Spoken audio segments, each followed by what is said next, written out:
Acá, por ejemplo, dice reyuta, no dice eyuta. Ahora acá es eyuta. Cuando ¿Cómo uno se dice? dice, ¿Eyuta o reyuta? claro, de las dos formas. Cuando Ah. yo digo algo sin indicar un imperativo, cuando yo no le ordeno a alguien, yo le digo, dere yu serendabe. Ahora, si yo le voy a ordenar, le digo, yu serendabe. ¿Yu qué? Ese yu es una orden. Y la misma cosa que yo diga, ender en baapo, jueje. Y que yo le diga, de, en baapoque. En baapoque, allí no era en baapoque, allí es en baapoque, es una orden.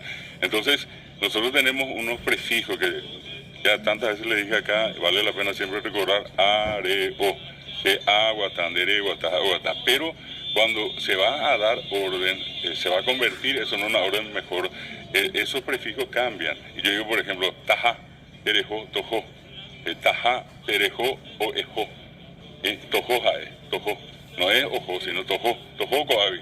Esa es una orden. Es una orden. Famoso es que cuando, tan particular eso que estamos hablando, la gente dice, ese riripo, ese riripo, jabón de pire.